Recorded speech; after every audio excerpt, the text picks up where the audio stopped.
تباہ کر رہے ہیں، تمہارے بچوں کی فکروں کو تباہ کر، تمہارے بچوں کو علم سے دور لے جا رہے ہیں۔ آؤ جان، مولا ابو ذر حسین کی غلامی میں آ جائے تو ایک سیاہ فام حبشی غلام کیا بنتا ہے تمہیں بتاتا ہوں۔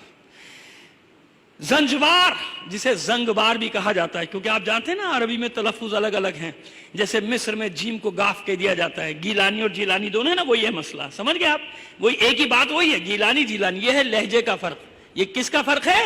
لہجے کا فرق۔ تو کہیں زنگبار اور کہیں زنجبار، ان کا تعلق ہے جناب جون کا زنجبار کی ایک آبادی نوبہ سے۔ اور سنیے، زنجبار کا ذکر بھی اس لیے تعارف کرانا آپ کو ضروری ہے کہ آپ کو یاد رہے کہ زنجبار ہے کیا۔ زنجبار کے غلام سب سے پست سمجھے جاتے تھے، زنجبار کے غلام پست اور حقیر تھے۔ مسائب میں بات رہ جاتی ہے، میں دلیل دیتا ہوں آپ کو کہ جب جناب سید سجاد سے پوچھا جاتا تھا کہ سب سے زیادہ مظالم کہاں ہوئے تو آپ کیا فرماتے تھے؟ الشام، الشام، الشام، ایسے ہی ہے نا، ایسے ہی ہے نا، اور پھر وجہ بھی بتاتے تھے۔ جب کوئی پوچھتا تھا کہ شام میں ایسا کیا ہو تو فرماتے تھے کہ شام میں بازار میں ہمیں ایسے لایا گیا تھا، پوری ذمہ داری سے جملہ کہہ رہا ہوں، روایت ہے تو پڑھ رہا ہوں، ہمیں ایسے لایا گیا تھا شام کے بازار میں جیسے زنجبار کے قیدیوں، غلاموں اور کنیزوں کو فروخت کرنے کے لیے لایا جاتا ہے۔ زنجبار سے مثال دی تھی امام نے، یاد رکھیے گا جو میں کہہ رہا ہوں، آپ سن بھی لیں گے اور پڑھ بھی لیں گے کہیں نہ کہیں یہ جملے جو میں کہہ رہا ہوں، کہ جیسے زنجبار کے غلاموں اور قیدیوں کو فروخت کے لیے لایا جاتا ہے نا، ہمیں اس طرح شام کے بازار میں اس طرح دھکیلتے ہوئے لے کر آئے تھے۔ تو یہ اس زنجبار سے ان کا تعلق تھا جہاں کے غلام بہت ہی حقیر سمجھے جاتے تھے۔ جب یہ قیدی بن کر آئے کسی غزوے میں، سیاہ پوست ہے، ظاہر ہے سیاہ فام ہے، تو پہلا جو ان کا آقا ہے وہ ہے فضل ابن عباس۔ فضل ابن عباس کون؟ عباس ابن عبد المطلب، جناب عباس ابن عبد المطلب کے صاحبزادے، عبداللہ ابن عباس کے بھائی فضل ابن عباس۔ فضل ابن عباس کے پاس ہی آئے، فضل ابن عباس سے مولا نے خریدا، یعنی مولا امیر المومنین علی ابن ابی طالب علیہ السلام نے خرید لیا۔ 150 دینار کا خریدا مولا نے۔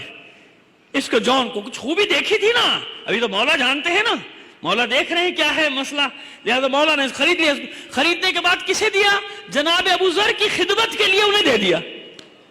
جناب ابو ذر غفاری، میں ان کو علیہ السلام کہتا ہوں، کیوں جانتے ہیں؟ میرے پاس دلیل ہے نا، زیارت ناہیہ میں جتنے بھی انصار حسینی ہیں سب کو سلام کیا گیا نا، سلام اللہ علی فلاں، اللہ سلام اللہ فلاں سلام۔ کیا مطلب ہے؟ کہ ان پر سلام ہو، ان پر سلام ہو، تو ابو ذر پہ سلام نہ ہو سلام۔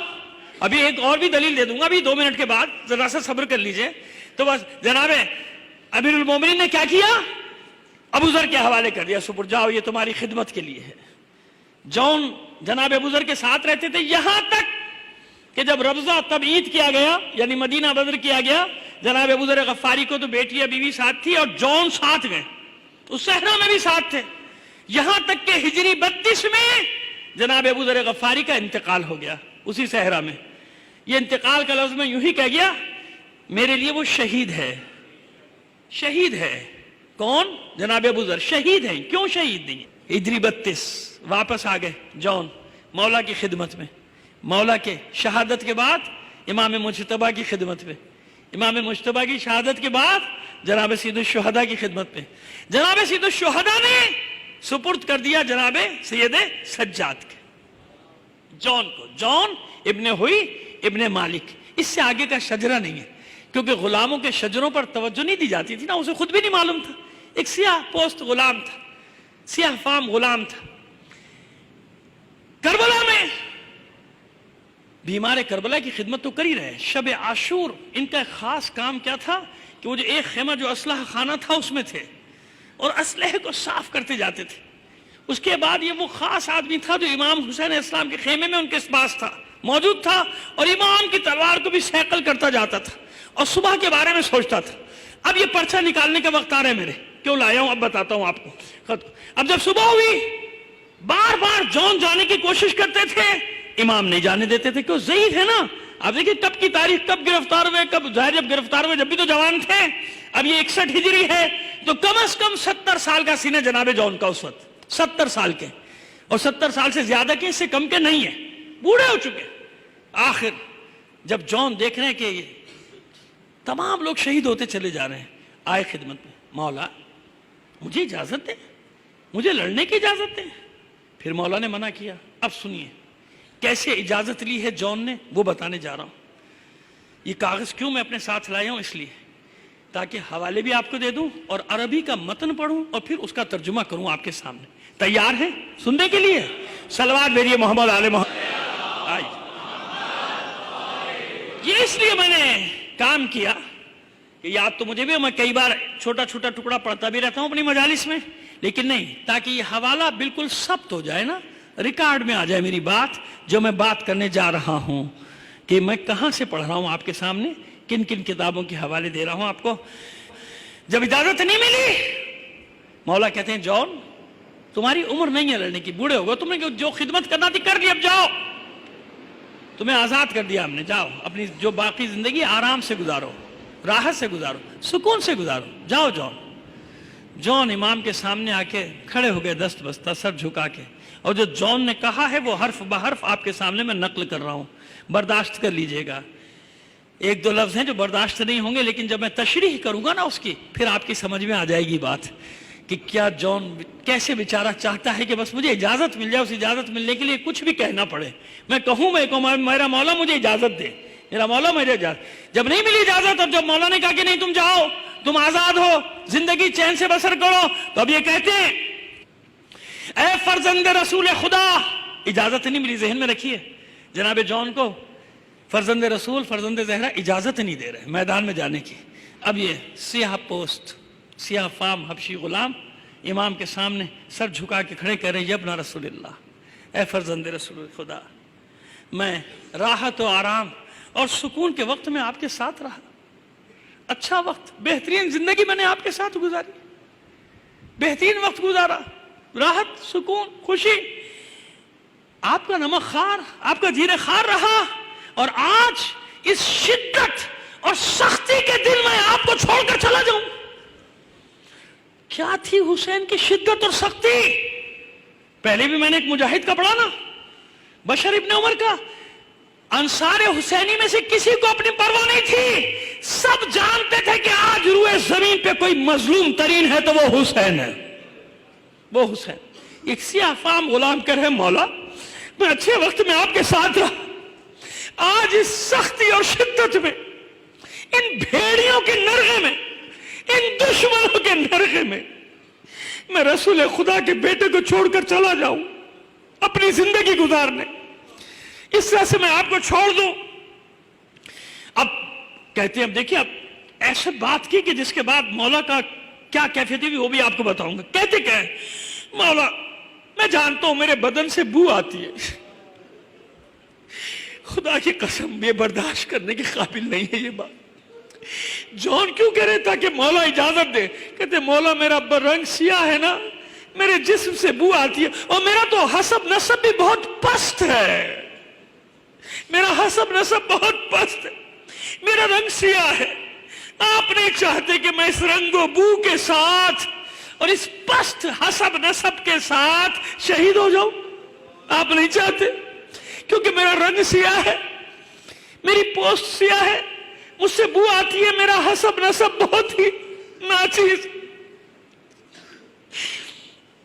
اور پست ہے، آپ نہیں چاہتے میں شہید ہو جاؤں اور بہترین خوشبو، بلند مرتبہ اور سفید رنگت کے ساتھ میں بہشت میں داخل ہو جاؤں، نہیں چاہتے آپ، اے میرے مولا آپ نہیں چاہتے۔ لا واللہ لا افارقکم، خدا کی قسم، اللہ کی قسم، اے میرے مولا میں ہرگز ہرگز آپ سے جدا نہیں ہوں گا، میں ہرگز ہرگز آپ کو نہیں چھوڑوں گا جب تک کہ اپنا سیاہ خون آپ کے پاک و پاکیزہ خون میں ملا نہ دوں، اس لیے میں لکھ کر لایا۔ آپ یہ نہ سمجھیں کہ میں نے کچھ اپنے پاس سے پڑھ۔ اب مجھے بتائیے آپ کی میری یہ حالت ہے، حسین کا کیا حال ہوا ہوگا؟ جو ہی سیاہ فام نے یہ جملے کیے حسین نے سینے سے لگا کے بھیجا اور حسین رونے لگے، آنسو بہنے لگے. یہ جان یہ کیا کہہ رہا ہے؟ جان یہ تو کیوں کہہ رہا ہے؟ جان تیرا خون ہمارے خون میں ضرور ملے گا، ضرور ملے گا، ہم ہاشمیوں کے خون میں. اب میں تجھے نہیں روک سکتا، لیکن جان جاتے جاتے سنتا جا جان. اب یہ دوسری کتابوں کی روایت ہے مقاتل کی. جان اب تو سنتا جا کہ قیامت کے دن ایک نور ساطع ہوگا. اہل محشر حیرت سے دیکھیں گے اس طرف جہاں سے نور آئے گا، پوچھیں گے ملائکہ سے یہ کون سا نبی ہے، یہ کون سا پیغمبر ہے، یہ کون سا رسول ہے جو آ رہا ہے؟ ملائکہ جواب دیں گے یہ کسی نبی کا نور نہیں، یہ کسی پیغمبر کا نور نہیں، یہ کسی امام کا نور نہیں، بلکہ یہ حسین کے غلام جان کا نور. تو اس نورانی چہرے کے ساتھ داخل ہو جائے گا. پس عزادارو، یہ جون جب گیا ہے میدان میں، اس کے مقابلے پہ کوئی آتا نہیں تھا. کیوں؟ سب پست سمجھتے تھے. یہ پست سمجھ کے کوئی اس کے مقابلے پر آتا نہیں تھا. عزادارہ نے حسین اس نے کیا کیا؟ اپنا خود اتار کے پھینک دیا، اپنی زرہ بھی پھینک دی، اور پھر للکارتا ہے. جب لوگوں نے پتھر مارنے شروع کیے للکارتا ہے مجھے پتھر کیوں مارتے ہو؟ اے بزدلو دور سے میرے قریب آؤ، مجھ سے لڑو، میں تمہیں بتاؤں گا حسین کی محبت میں جان کیسے دی جاتی ہے. جب زخموں سے چور ہو کے گرا نا، اس غلام نے آواز نہیں دی.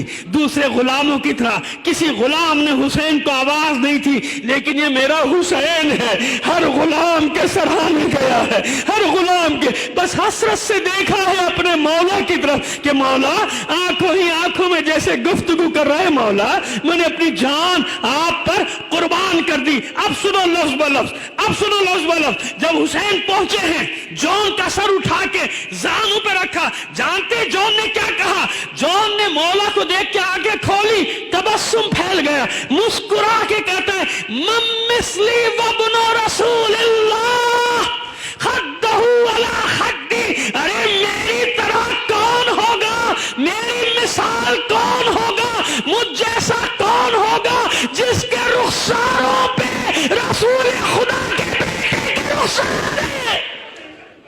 حسین نے جب جون کا سر اپنے زانوں پہ رکھا تھا تو جون کے رخساروں پہ اپنے رخسار رکھ دیے تھے، اور جون کا یہ آخری جملہ تھا، یہ آخری جملہ تھا من مثلی وابن رسول اللہ خدہ علی خد. خد و خال وہی عربی سے نکلا ہے نا، خد یہ وہی کہ اس کا خد، اس کا رخسار میرے رخساروں پر ہے. ارے مجھ جیسا ہے کوئی دنیا میں، مجھ جیسا ہے کوئی اس کائنات میں؟ اب اس کے بعد امام نے سر سینے سے لگا کر کہا، دعا دی، دعا کی.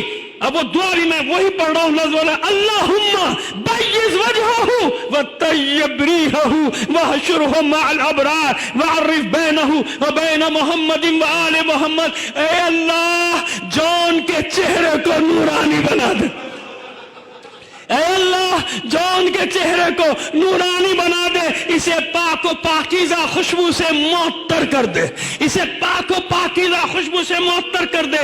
وحشر ہو مال ابرار، اور بہترین نیک اور پاک باز لوگوں کے ساتھ اس کا حشر ہو. اور دعا کا آخری جملہ کیا ہے؟ آخری جملہ ہے وعرف بینہ و بین آل محمد، اور اس کے اور آل محمد کے درمیان میں معرفت کا رشتہ قرار دے دے. یعنی ہم محمد و آل محمد کے درمیان اور جون کے درمیان میں اب معرفت کا رشتہ قرار دے. سنو اب آخری دلیل سنو. امام محمد باقر علیہ السلام صلوات بھیجیے محمد آل محمد پر. اپنے بابا سیدھے سجاد سے نقل کرتے ہیں کہ جب میرے بابا نے فرمایا، ندا میں سیدھے سجاد سے نقل کریں امام محمد باقر جب کہتے میرے بابا نے فرمایا کہ جب بنی اسد کے لوگ آئے ہیں 2-3 دن کے بعد لاشوں کو دفنانے کے لیے لاشیں الگ الگ کر رہے تھے، ایک عجیب سی خوشبو آ رہی تھی. جب لاشیں الگ کرتے جاتے تھے دیکھنا چاہتے تھے کہ کس لاشے سے. جب جون کا لاشا لاشوں میں سے نکلا، دیکھا اس کے بدن مہک رہا ہے. تصدیق کرنے کے لیے اس کے جسم کو جتنا دور لے کر جاتے تھے اتنی ہی خوشبو پھیلتی چلی جاتی تھی. سمجھ گئے کہ یہ وہی حسین کی